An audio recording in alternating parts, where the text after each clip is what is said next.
I look at trucking, you got to get out there and hustle if you want to make your money. You can't just, especially as an owner, you can't make money just by sitting back waiting. You got to get out there and create your leads, create your work. And the more you move, the more money you make. You know, build up the relationship. Well, I did oil field as well. So Midland, Odessa, Texas. Yeah. I was out there. I got hurt out there. A major crash. Well, let's talk about that for a second. When you say a major crash, what are we talking about? The wind blew you over in Wyoming? No, as in I almost got cut in half.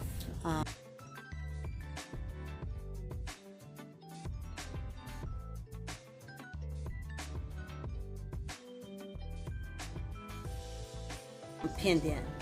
So they're all freaking out around me, and then the motor to the truck died, a lot of smoke, and I said, oh God, the truck is about to blow up. And so everybody went to running. I was like, I can't move. So my co-driver's trying to pull me out one way, but it was a manual transmission truck. So when you're driving manual, your stick is right here. At this particular point, the stick was wedged against the side of my hip, and the steering wheel was here in my chest, and the dashboard was sitting here on top of my knees.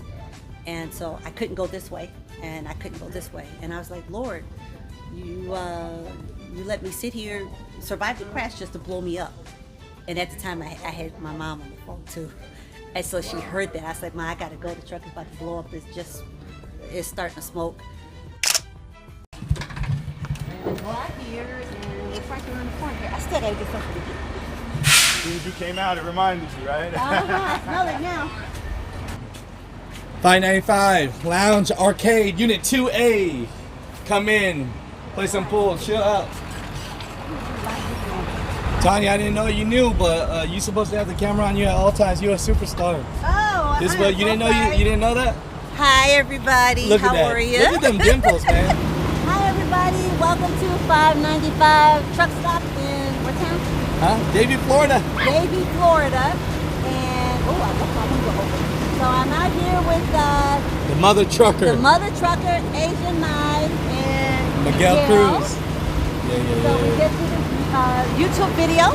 Yep. And so we're gonna come out and they want to see what my truck is like. Look at that.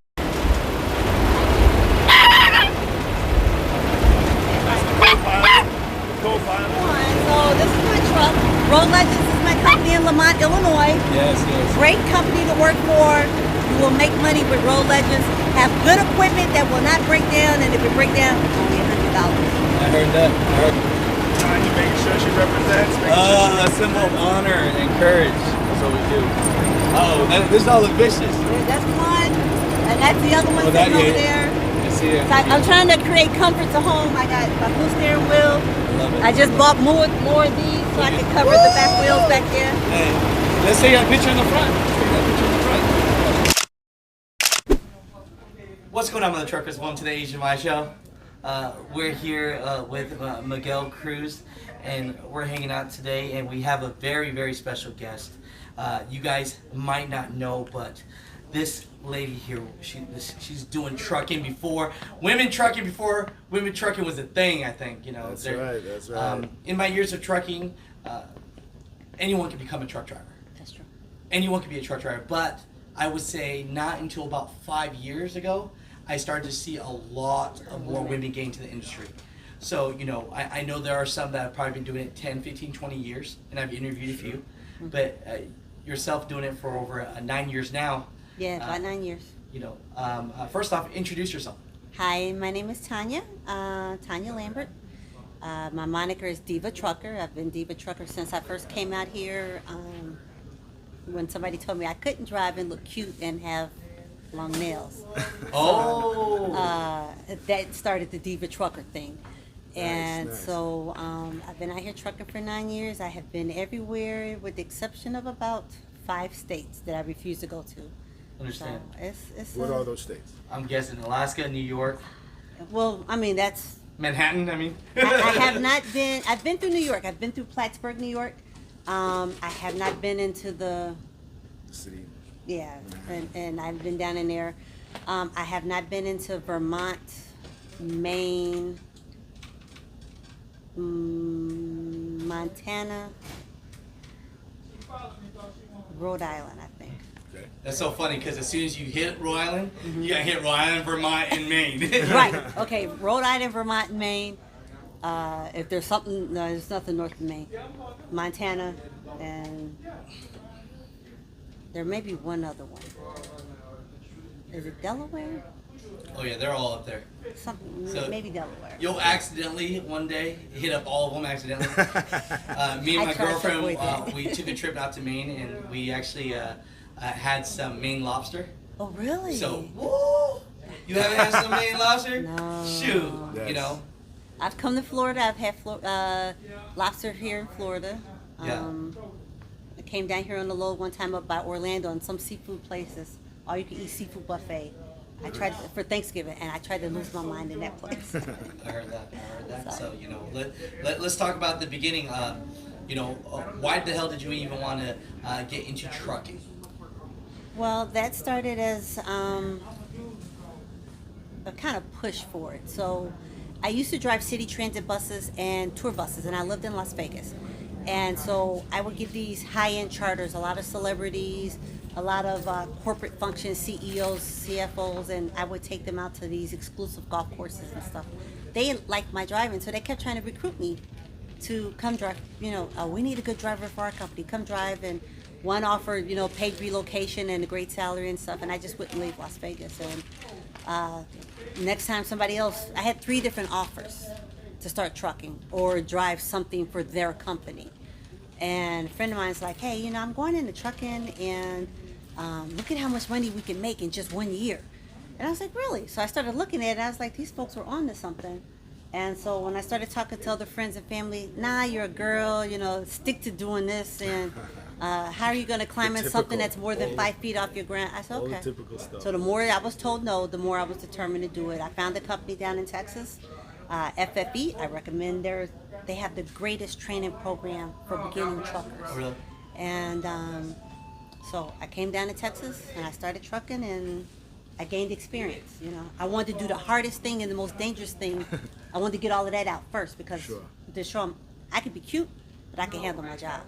So At that point, you had your B class, right? You were driving the bus. When with I your B, became- and yeah, then I that's came why in you as went a to B the training driver. To get your A. All right. it was we were a fast class. We went through in roughly about 15 days training, and then we went out on the road with a trainer for 6 weeks and drove, and then that's where you get your hands on, because a lot of these, especially smaller trucking companies, not so much trucking, but the trucking schools, they teach you how to pass the DMV test. Road. They don't really give you that experience of being a trucker. You're pulling up to customers, you're pulling up to docks. You know, you're learning how to back going in and out of these places. So this company, they had a great program. I went out there and spent 6 weeks, and I was like, okay, let's do this. I'm ready to be a trucker. So how much time from that point to becoming an owner operator? I pulled the trigger on that in 2017. January 17, I bought my first truck. And I went straight out the gate, got my own authority. I spent a lot of money. And then it was a learning process of trying to find loads, book loads, not get ripped off, and when brokers don't want to pay or whatever. Any advice for people that are, you know, they're watching this video now and they're a company driver and they're like, I'm ready to be my own boss and have my own authority. If you could go back, any lessons you wish you would have seen in a video? Yes. My advice, and this is based off my personal experience, I would tell everybody, before you pull that trigger of getting your own authority, because that puts you on the level with the big leagues. You're just one truck where they got mega fleets, but it's the expense. So I would say if you want to be an owner operator, start out leasing a truck, either with the company that you're driving with, or if you buy your own truck, you know, buy a truck and then lease on your truck to a company. Don't just say, I want to get my own authority to just go, because it's so expensive. A lot of folks are not prepared for the cost of the permits, the cost of the insurance, you know, the plates, the breakdowns. The breakdowns is the biggest thing, because when you're a company driver, you break down, hey, somebody else pays for that. You get paid regardless. Yeah. When your truck break down and it's to the tune of $20,000, you already don't have that money.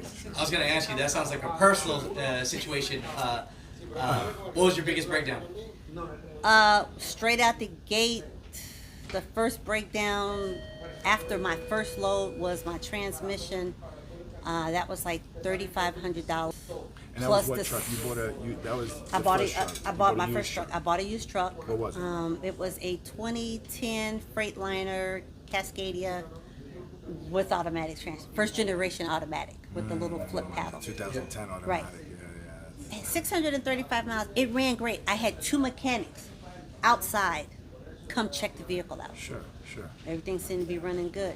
First load I pulled was a heavy load. I went from Chicago to Fredericks, Maryland. On the way back, that's when I started having problems. And right away, the transmission. So the tow was like $890 to the nearest place to get it fixed, and then $3,500 for the repairs, the XY shifter, the harness, and something other else.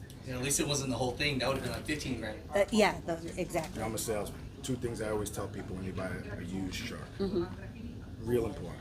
1, don't wait until your first load to hook up to a trailer.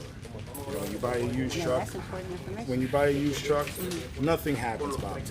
Of course, Right, you know what I mean. You know, it's when you hook up to a trailer and you got weight. That's when check engine lights and all this other stuff comes on. So don't wait until your first load to do that. And I encourage mechanics. You know, I always encourage bringing mechanics, but a mechanic can only tell you how the truck's running today. Right. Can't tell you I was going to run 2 hours from now. That's true. That's You know true. what I mean? Because so, you know, 2 real important things when buying a used truck. That's Yeah, like hook it up to a trailer. You're and like, feel yo, how I'm it gonna goes hook this some shit weight. up to And a I'm talking trailer. about the day you pick up your truck, go to your yard, even if it's 2 blocks, you're going to run it, you know, just hook up to a trailer, get some weight on there, because that's when everything happens. That's That's like good. That's good advice. That's good advice. It So, from here with the breakdowns, did you have the money to pay, or did you use at that factoring? particular no. At that particular time, I had the money to pay. I called. If you're going to be owner operator, make sure you have at least liquid $5,000 or more, because, like I said, unexpected breakdowns or anything happen.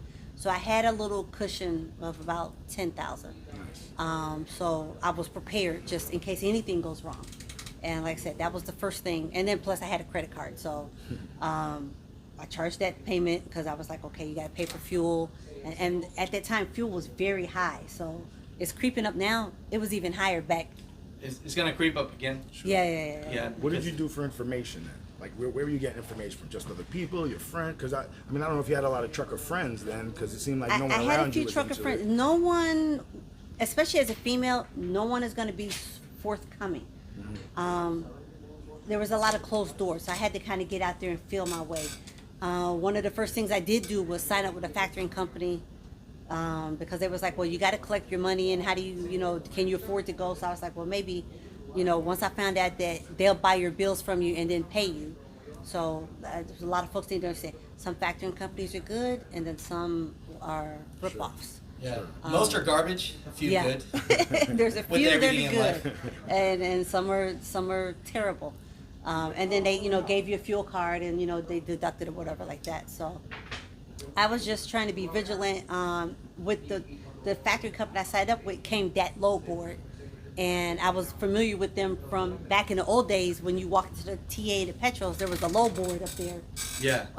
With loads and stuff and pricing. So I was like, hey, I got to find out who's that. And then so they referred me to who I went to for factoring and how to get into the load board. And so when I needed advice, I wouldn't go to anybody new or anybody trucking less than, I wanted the older gentleman, somebody that's been an owner operator 20, 30 years and they're out there.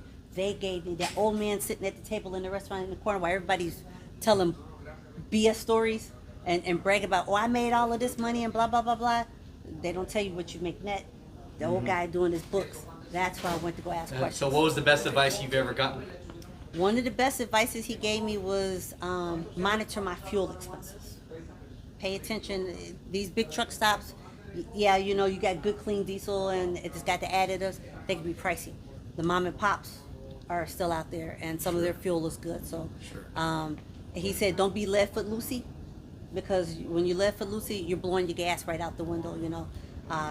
Monitor your speed somewhere between 68, 72, 70 is optimal. You'll get great fuel mileage. You'll still get there in a timely manner, but you're not wasting fuel. Your fuel is going to be your biggest expense besides maintenance. So I make sure I keep up, just like when you got your nice car, oil changes, preventive stuff.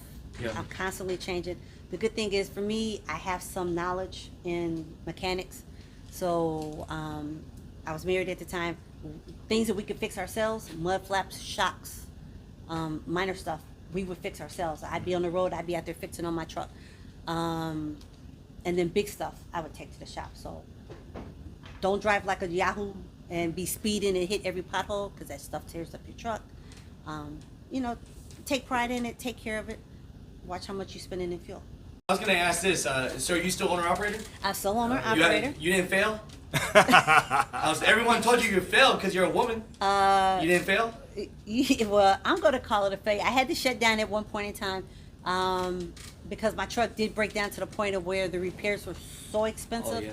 They were more expensive than what the cost of the truck was. I felt like I had a good truck. I paid $30,000, and then when they was like, we see metal pieces in from the transmission or whatever in your engine, and the wiring, I would ride and be down the highway, and if you apply brakes, bam, it's slamming on brakes on you, spring brakes clamping and locking on. It was a series of things that just it was more expensive, and I was like, okay. I backed off. I got rid of the truck. I ran company driver for about a year, save up some more money. Did you feel like you failed?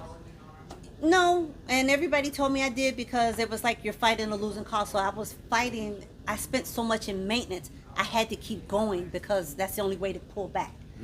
But at some point, you got to realize you don't have anything else to pay for maintenance. So I just now that if you learn some lessons, step back, refocus, come back out there. So do you think you need a little luck to make it out of here as far as having a truck that's just mechanically sound? Because I don't really think you failed. When I say you failed because you're a woman, the only reason I said that is because I'm pretending to be that person that was talking to you before you got into trucking, right? Yeah. Because did you get that a lot though? Even to today, are people saying you're a woman, you can't make it?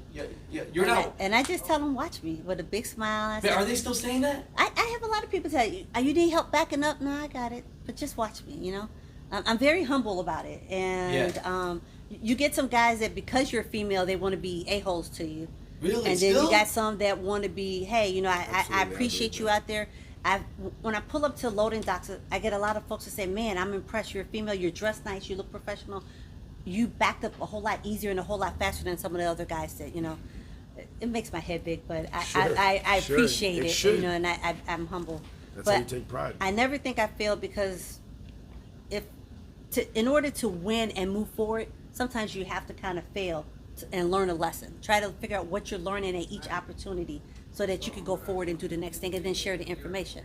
So I don't think I failed. I went out there, I learned a lot of, about trucking, a lot about the brokers, the factoring part. I built up on my own, built up a good clientele base so that when I got this new truck, I was like, hey, I'm out here, I'm running. I may not be in your areas, but hey, I got drivers that I can put on you. And a lot of them still call, and I take care of them. So when I'm out there, hey, I'm in this area, I need a load. So what you got now? So how long did you go employee for? I went company driver for exactly 13 months. So 13 months. Man, how much? she remembers exactly. How much money did you save during that time? Right at about $8,000. And then you went all in again? I went all in again. And then what kind of truck you get? I have a 2019 Kenworth T680. It's blue. It had Nice. 264,000 miles on it. It was still under manufacturer warranty. I leased on with another company. The maintenance warranty program, and a lot of companies don't offer this. My truck breakdowns, I pay $100. That's it? Deductible, that's it. Everything else is covered under the warranty. You like this company you're working with? I enjoy this company I work with. Is this a sponsored video? No. Is this what this is becoming? A sponsor? I tease, right? So what company is it? Because I like to shine light on companies. Actually, it's called Road Legends. They're based out of Lamont, Illinois. And I was told they had about 150 lease owner operators. And then some owner operators that came with their own trucks. but I have not come across a driver yet that said anything bad about them. And the thing that I like is they're very personable with you. They want to make sure that you succeed, because if you succeed, they succeed. That's the winning ingredient, right? And It is. You know, and the fact that the maintenance, you don't pay for anything. I tell you, people, they always, I look at it, and I think it's so silly that people are like, you're a woman. How can you be, if you can drive a truck, you're a truck driver. I'm a trucker. There's nothing to it. If you're willing to sacrifice time from your family and be in that truck, you're a truck driver. So all you mother truckers out there that thinks women really can't do this shit, you guys are out of your mind, man. Yeah. I tell you something. When I went into the military back into the 80s. And Oh, you didn't tell us that? yeah, I appreciate you for what Well, you. thank you. I am a wimp. I'm gonna say it right behind the camera. I could never have done it, and that's why when I see anyone that does anything like that, I appreciate it, because I am so proud to be an Thank American. you. I'm proud to be here. Hey man, I'm proud to be American too. You know, that's the truth. and the good thing is that we're all different nationalities, and we're all able to sit here and get along together. What's your background though? What I'm Haitian American. Haitian American? My father was from Port-au-Prince, Haiti, and I was raised down there, went to school down there.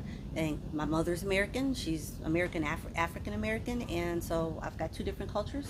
Yeah. And then we've got other family members that are from Mexico, Oh, really? Poland, and Yeah, you different got places. nice skin. So everybody out there in Haiti got nice skin? Is that what it is? you know what? There's a lot of different colors down there, and They got Asian? Yeah, they got a few of those too. Oh, for real? Yeah, they- Hey, I got cousins out there. I didn't even know. Hey, we all cousins, baby. Hey, I love it. You know, I joke around about stuff, all the time. It's like, it's so beautiful, ain't it? Like, It we is. can all hang out here. Yeah. You know, my best friends are a bunch of Puerto Ricans. And they used to tell me there's no way you're Haitian because you're light skinned. You look at your hair, and I'm like, come to Haiti. We're an island of beautiful people. And just like when you go to Cuba, you got your white ones, you got your medium ones, you got your dark ones. Sure. Yeah, we Absolutely. doing it. It's everything. But like I was saying, in the military, when I went into the basic training in '88 at Fort Dix in New Jersey, we were the first set of females they had ever trained at this particular location.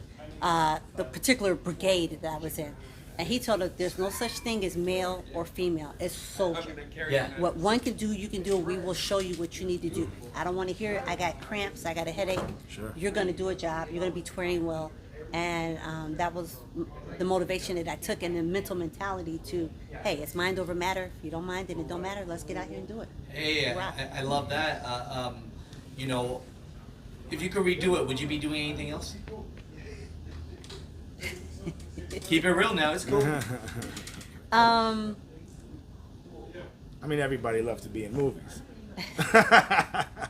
I have a very diverse background. Okay, yeah. Tell, I'm if you not don't gonna mind, tell everything. I will never make fun of anyone's goals or dreams because I got crazy ones, and we're supposed to. But Well, I always wanted to be an obstetrician. I Growing don't up even know and what that everything. is. The doctor that delivers babies. Yes. Oh. So I went through high school, went into the military with the sole purpose of being medical. Came out, and when I came out, there was a time when it was like, now they have these national registries. When to be certified, you got to have this registry. When I went in, that wasn't required. We were the last graduating class, and then it was like, okay, you guys passed, you don't have to worry about it. But when you come back to the real world and you exit the military, You gotta do it. now you have to take this registry. And it was like, oh, well, we're not accepting that. But if you want to go through the course again or take a refresher, which is like 9 months, then you could, I was like, I'm not doing that. Do you So- regret at that moment when you said, I'm not doing that? Let's be honest. At this time, Do I regret it? you would have had it, right? At this time, you Oh would've yeah, I had would definitely would have had it. But So, do I regret it? Do you regret No. that moment? No. I What honestly do you don't. What do you love? Because we heard a lot of stuff that you didn't like about trucking, the breakdowns, the hardships, and a lot of people that maybe doubted you. But what are some of the good stuff that you love about it? The thing that I like about trucking is the open road. I travel. I feel like I'm being paid to vacation, and I'm vacationing behind the wheel. I go to a different city. I meet different people. I'm picking up different kind of freights. Like I said, when I first started, I started doing the big stuff. Ammunitions, secret things for the government. You Hauling, can tell us here. No one watches this. hauling military freight Okay, that requires, Aliens, right? secret clearance I things. know Area 51 is real. I've seen it. Yeah, that's in my hometown, Las Vegas, right there too, just I know. outside of it. Going into like some of the radioactives, going into places where they store like nuclear waste, military munitions, Man, you in it. You were doing dynamite, it. and bullets and things like that. Man, you a bad mother trucker. You know what I'm I've saying? hauled the hazmats, some Yeah. of the most dangerous hazmats you can haul.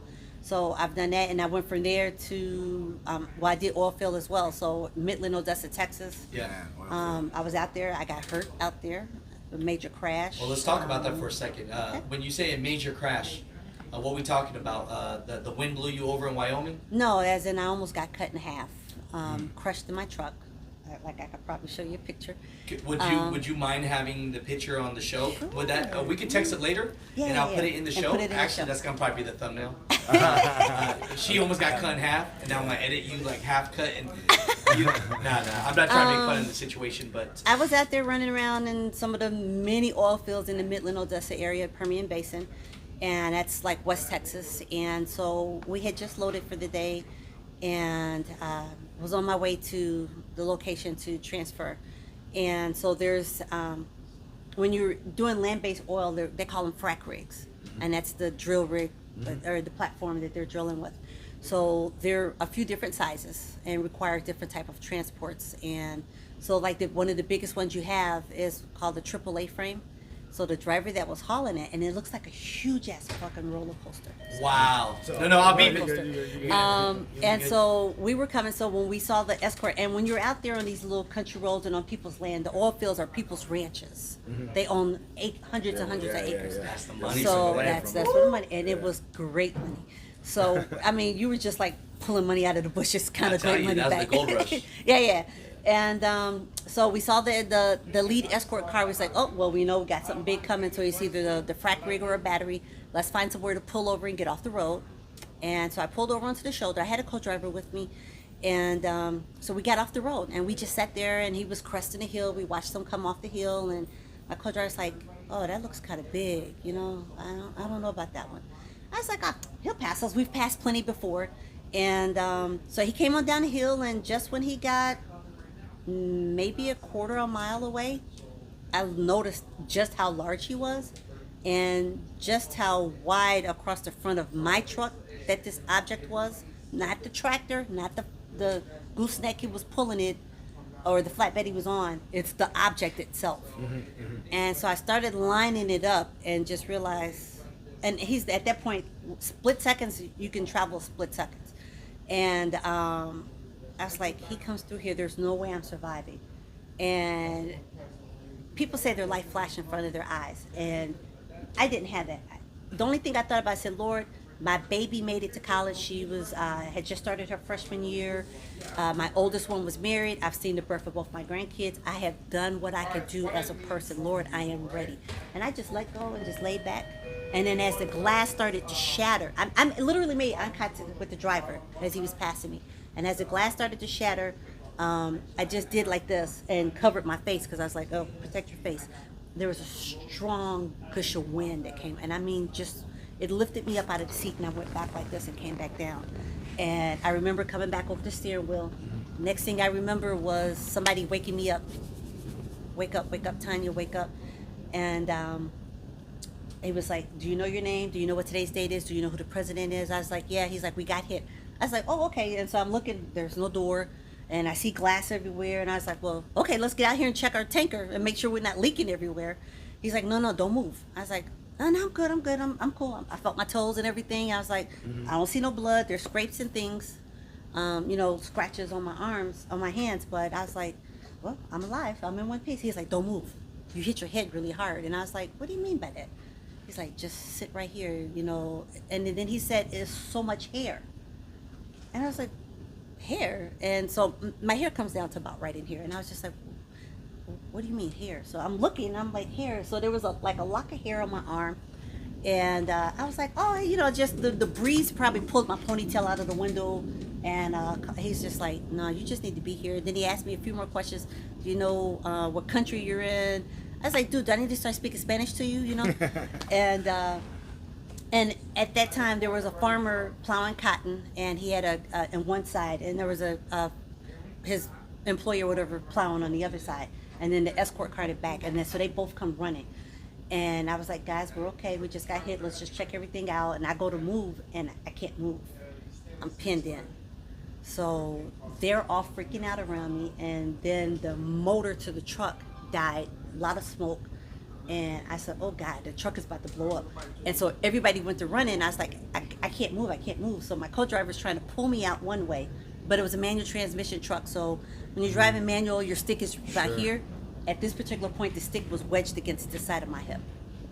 And the steering wheel was here in my chest, and the dashboard was sitting here on top of my knees. And so I couldn't go this way, and I couldn't go this way. And I was like, Lord, you let me sit here, survive the crash just to blow me up. And at the time, I had my mom on the phone too. And so she heard that. I was like, Ma, I gotta go. The truck is about to blow up. It's starting to smoke. And so there was like panic, and they was like, no, it's just your radiator blowing, your radiator. So I was like, okay, well, if I'm pinned in, I just sit here. You call 911, you call the company. And I reverted back into that mode where you have to take control of the situation and direct traffic because everyone's in a panic. So, wow. And that's what happened. And so I sat there till EMS showed up, the sheriff showed up. It took them about 47 minutes total to get me extricated, and then they took me to the hospital. And I am a living testimony to God's grace and mercy, and I'm still trucking to this day. I have to have modifications, so now I drive an automatic because of the injuries, but I'm able to continue trucking, and as long as I, have breath and movement, let's do it. I look at trucking, you got to get out there and hustle if you want to make your money. You can't just, especially as an owner, you can't make money just by sitting back waiting. You got to get out there and create your leads, create your work. And the more you move, the more money you make. Build up the relationships. Damn. Love that. The more you move, the more money you make. So when someone tells me they don't make money, it's because they don't move enough. That's right. That's right. Hey. And you can still have your time off or weekends off. And I'm down here. I'm hoping I can see family while I'm here, which I was looking for truck parking. Where can I park my truck safely that it's not gonna get towed, it's not gonna get broken into, something gets stolen, and still pick up my load, visit for an hour or two, and then get on the highway. Hey, don't waste all day. Make your moves. You have such positive things to say about your company. You should give them a shot. Give a shot to your boss out there, your team out there. Hey, Road Legends in Chicago, Lamont, Illinois is a great company if you're looking to get started as an owner-operator or you want to test it out. They have a great lease program and a lease purchase program. You get out there, they'll put you in a nice new equipment truck. Right now we're on 2020s and 2021s. No money down, no credit check. They will make your first truck payment for you, let you get a check or two underneath your, in your pockets before they start pulling money from you. It's not expensive. The only things you're paying for is pretty much your truck payment, which is $875 a week. Your insurance, your maintenance, and your fuel and your IFTA and license plate registration. You will make money at this company. A lot of companies nickel and dime you, trailer rents and all of the stuff like this. This company, they're not after you for that. You will make easily $20,000-$30,000 or more a month. Nice. And because let's be honest, when you have like a 2019-20 truck, realistically, how much do you need to gross a week to make a decent living for yourself? For companies that pay cent per mile, and especially if your truck payment is, the payment itself, $1,000 or more, you have to bring home at least $8,000 or more a week to handle a high truck payment. Got you. Me. Oh, we about to flex? I'm ready to listen. We making money over here? For me. Okay, let's hear it. And not bragging or anything, I average, because like I say, I have some disability, so I can't work. Understood. With a lot of with the injuries and stuff. So I average right at about 8,000. I'm comfortable with that. If I don't feel like running at all and I'm in pain and I have to lay off for a few days, or I'm having trouble walking because of the injuries, I make sure I pull at least one load a week. And if I do a minimum one load, as long as it's 24 or 3,000, all my expenses are still covered, and I still walk away with money. I love it. So I try to make sure at least pull one minimum load. So if you make 3,000 in a week, and I I try not to run more than 2,000 miles. If you get 2,500 miles out of me in a week, you're Look lucky. at that. Look You at know, that. So I you chilling, average hey, you between- chilling and making money. Great college Hey, alternative. I Great run college between alternative. 18 There and you 2,000 go. miles a week and still pull Come down. on, Tanya. Great 8,000, college so. alternative. Can people reach out to you? That's Like, what's up. you know, Yeah. I'm not gonna say it, but there are, you know, there are some women out there that might not feel comfortable in talking to me, and so they might feel comfortable talking with yourself, and for whatever reasons. I'm on social media. I'm on TikTok. I'm on Instagram. Wait, you want I'm on TikTok? You Facebook. want YouTube and all that? Yeah, man. Man, when I was talking to you, like, you want to be on the show, I thought you never done all this. No, I'm on TikTok. You got I'm on TikTok. I'm on TikTok is We gotta blow you up. was it just Diva Trucker? It's probably like diva, trucking, Like, make more money than man, you guys out there. Let me tell you, I do videos cooking in my truck. Cooking? Yeah, You gotta cook in your truck? I cook like. Can we do a video today of you cooking in the truck? Because I'm hungry. And, Like, and you know not what for I'm that, saying? I'm sure since you're cooking, you're eating a lot better than. Yeah, you know, I'm eating That's healthy. why she got nice skin. Hey, That's why I my have skin's all lost messed up. 27 pounds this year so Hey, far. you know, that is an I started important thing in cooking. I love it. I love it. No, look at that smile. Hey, when it comes to health, I love it. You know, be happy with yourself. Yeah. You know, a lot of people are not comfortable in their own skin. It's Yeah. like, you gotta be. I'm on a pretty good diet plan. I you know, boneless, skinless chicken breasts. I do steaks. I do crab. I